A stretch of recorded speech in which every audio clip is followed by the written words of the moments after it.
నొప్పి మాయం సర్జరీ దూరం ఆపరేషన్ లేకుండా మోకాళ్ళ నొప్పులకు ఆధునిక చికిత్స Prana pain clinic. Bigg Boss house లో నాకు మా ఆవిడ కావాలి, మా పిల్ల కావాలి, మా స్టెప్ ఫాదర్ కావాలి, మా స్టెప్ సిస్టర్ కావాలి, వీళ్ళందరూ కావాలి అని ఎందుకు అన్నిసార్లు అన్న నాకు రీజన్ ఏంటి అంటే ఈ మధ్య కాలంలో కొన్ని ఇష్యూస్ జరుగుతున్నాయి తనకి తన వైఫ్ కి. సో ఆ ఇష్యూస్ వల్ల డివోర్స్ వరకు వెళ్తుంది ఇష్యూ. డివోర్స్ వరకు వెళ్తుంది, తీసుకోలేదు డివోర్స్ వరకు వెళ్లే సిచ్యువేషన్స్ వచ్చాయి. రీజన్ ఎవరు అనేది నాకు క్లారిటీ ఇవ్వలేదు బ్రో. అయితే ఇలా గొడవలు జరుగుతున్నాయి అని చెప్పాడు. బిగ్ బాస్ ఆఫర్ వచ్చింది వెళ్తున్నా అని చెప్పాడు. యుఎస్ నుంచి రావడానికి రీజన్ అయితే తనకు అక్కడ వర్క్ లేకపోవడం వల్ల, సెల్ఫ్ రెస్పెక్ట్ దెబ్బ తినడం వల్ల, తనేంటో మళ్ళీ ప్రూవ్ చేసుకోవాలి అని చెప్పి ఒక 1 year టైం తీసుకొని ఇక్కడికి వచ్చి ట్రై చేసుకుంటా, నా వల్ల కాలేదు అంటే మళ్ళీ నేను యుఎస్ వచ్చేస్తా అనే ఇదిలో మాట్లాడుకున్నట్టుగా చెప్పాడు నాకైతే. నువ్వు బిగ్ బాస్ చూస్తున్నావు కదా, సడన్ గా విగ్ తీసినప్పుడు నీకు ఏమనిపించింది? ఆల్రెడీ తెలుసు కదా. అయ్యో ఎందుకు ఈ పిచ్చి పని చేశాడు అనిపించింది. తెలుసు కదా నీకు ఆల్రెడీ. తెలుసు. హౌస్ లో ఈ ఏదైతే ఇది మా వైఫ్ లేకపోతే మా ఫ్యామిలీ కావాలి అనడం కానీ, లేకపోతే అందరికి దూరంగా ఉండడం కానీ, ఇదంతా ఒక సింపతి డ్రామానా లేకపోతే మనోడు అంతేనా? ఎవరితో బయట అసలు ఫ్రెండ్సే లేరు, నాకు ఎవరు నేను ఏ మనుషులతో ఉండను, అసలు నా మనుషులకు దూరంగా ఉంటాను అని అనడం జరిగింది. మళ్ళా మీరందరూ ఫ్రెండ్స్ అందరూ ఉన్నారు అంటే ఏది నిజం? అందరు ఫ్రెండ్స్ ఎవరు లేరు తనకి. నేను ఒక్కదాన్ని ఉంటే ఇంకో 2 బాయ్స్ ఉన్నారు అంతే ఫ్రెండ్స్. సమ్ పేర్లు నాకు గుర్తులేదు, వాళ్ళు ఉన్నారు. ఫ్రెండ్స్ ఏమీ లేరు తనకి. తను యుఎస్ వెళ్ళిపోయాడు కదా, ఇప్పుడు దాకా యుఎస్ ఉండి మొన్ననే వచ్చి ఏదో వెబ్ సిరీస్ చేస్తూ ఉన్నాడు. అది కూడా తన బాడీ అదంతా బక్కగా అయిపోయాడు. నేను చెప్పాను చాలా ఆఫర్లు వచ్చాయి. ఎలాంటి పర్సన్ తెలుసా, ఇప్పుడు ఎవరైనా ఆఫర్ వస్తే ఆఫర్ ని పిక్ చేసుకుని తర్వాత ఆ ఆఫర్ చేసుకుంటూ ఆ క్యారెక్టర్ చేసుకుంటూ బాడీ పికప్ చేసుకుందాం అనుకునే మనుషులు. బట్ ఆడ అలా కాదు. ఫస్ట్ నేను పర్ఫెక్ట్ గా అవ్వాలి, జిమ్ చెయ్యాలి, డాన్స్ నేర్చుకోవాలి, మంచి బైసిప్స్ పెంచాలి, అప్పుడు నేను యాక్సెప్ట్ చేస్తా ఆఫర్స్ వస్తే అని కూర్చున్నాడు. ఇన్ని రోజులు ఎంతో కొంత పికప్ అయ్యాడంటే ఇన్ని రోజులు గ్యాప్ తీసుకున్నాడు. ఇండియాకి వచ్చి అవన్నీ చేసుకుంటున్న టైంలో డైరెక్ట్ బిగ్ బాస్ వచ్చింది. వీడేమనుకున్నాడు, సీరియల్ హీరోగా ఎంట్రీ ఇద్దాం అనుకున్నాడు. హీరోగా వచ్చాయి ఆఫర్స్, బట్ ఇంకొంచెం హీరోకి తగ్గట్టుగా బాడీ ఉండాలి అని చెప్పి వెయిట్ చేశాడు అనమాట. నేను చాలా సార్లు చెప్పా, బ్రో ఇప్పుడు ఈ రోజుల్లో ఆఫర్ రావడం చాలా ఎక్కువ, నువ్వు ఫస్ట్ యాక్సెప్ట్ చేసేసే తర్వాత నీ బాడీని పికప్ చేద్దు గాని అని చెప్పేదాన్ని. లేదు షబ్బు నాకు కాన్ఫిడెంట్ రాదు నేను చెయ్యాలంటే అని చెప్పి అలా చేశాడు. బట్ అన్ఫార్చునేట్లీ బిగ్ బాస్ పెద్ద ఆపర్చునిటీ వచ్చింది. ఆలోచన మనోడు ఎలా ఉంటే మంచి తెలివైనోడేనా? చాలా తెలివైనోడు, బాగా ఆలోచిస్తాడు. సింపతి డ్రామా అంటే నువ్వు యాక్సెప్ట్ చేస్తావా? లేదు, ఆ పర్సన్ అనేది అంతే. తను మాట్లాడుతూనే కళ్ళల్లోంచి వాటర్ వచ్చేస్తాయి తనకి. చాలా సెన్సిటివ్, చాలా ఎమోషనల్. తను పెరిగిన సిచ్యువేషన్స్ అలా చేసేసాయి తనని. మమ్మీ దగ్గర పెరిగినట్టున్నాడు చిన్నప్పటి నుంచి.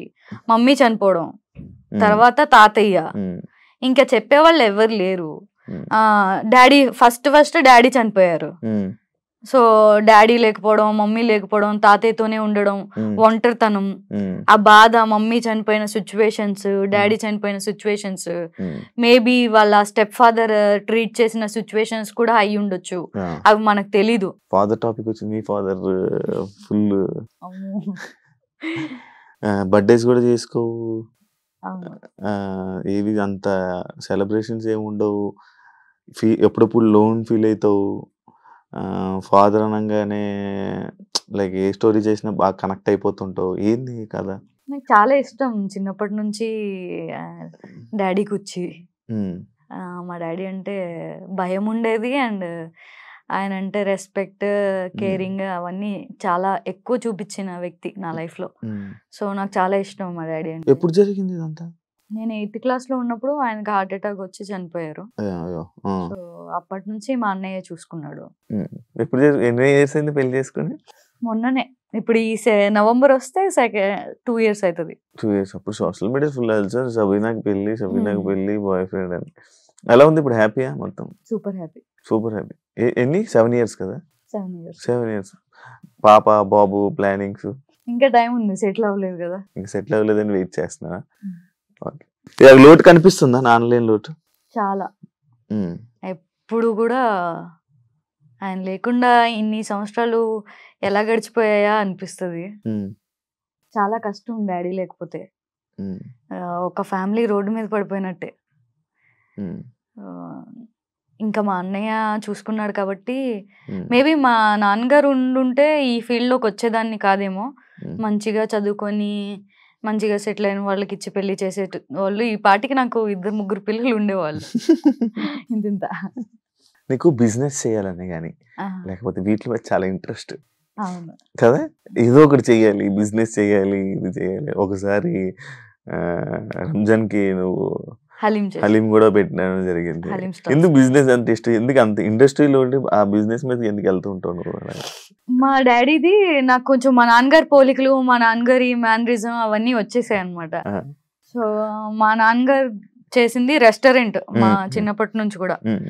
ఫాస్ట్ ఫుడ్ గానీ, morning tiffins, afternoon lunch, even పెద్ద రెస్టారెంట్. సో అది నేను చూసాను, దాంట్లో ప్రాఫిట్ ఎలా ఉంటది, ఇన్వెస్ట్మెంట్ ఎంత ఉంటది అవన్నీ నాకు తెలుసు కాబట్టి నేను హలీంది ట్రై చేద్దామని చెప్పి ట్రై చేశాను.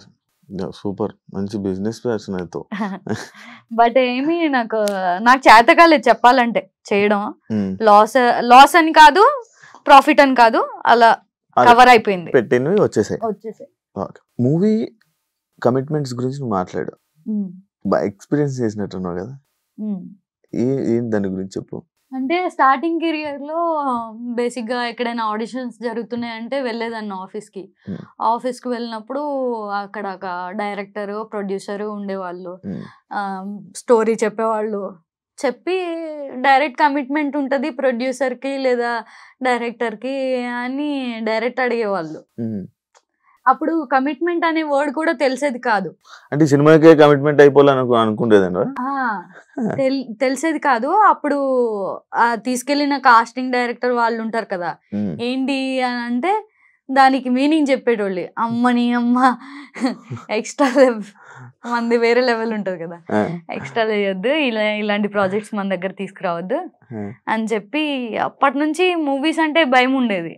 బట్ తర్వాత నాకు అర్థమైంది ఏంటంటే, ఏదైతే కమిట్మెంట్స్ ఇలా కాస్టింగ్ కౌచ్ ఉంటుందో వీళ్ళందరూ అడిగిన వాళ్ళు ఇలా చేసేటోళ్ళు ఎవరి సినిమా కూడా సెట్స్ మీదకి వెళ్ళదు. వీళ్ళు ఒక కృష్ణానగర్ లో యూసఫ్ గూడలో ఒక ఆఫీస్ తీసేసుకొని ఒక టేబుల్ వేసేసుకొని కాల్ మీద కాల్ వేసుకొని కూర్చొని వచ్చిన వాళ్ళని ఇంటర్వ్యూ చేసుకొని బక్రాలు ఎవరు దొరుకుతారు అని చూసుకునే రకాలు వీళ్ళు. వాళ్ళకి కొత్తగా ఇండస్ట్రీ వచ్చే వాళ్ళు ఎవరైనా దొరికారు అనుకో అంతే, ఇంకా బలైపోయినట్టే. అమ్మాయిలు తెలియని వాళ్ళు ఎవరైనా మేబీ ఛాన్స్ వచ్చేస్తుందేమో, ఏదైనా చేసేద్దాం చింపేద్దాం అనుకొని ట్రిప్ అయ్యారంటే అంతే. ఇంకా నేను ఇచ్చే సజెషన్ అయితే అమ్మాయిలకి చాలా మంది అడుగుతూ ఉంటారు,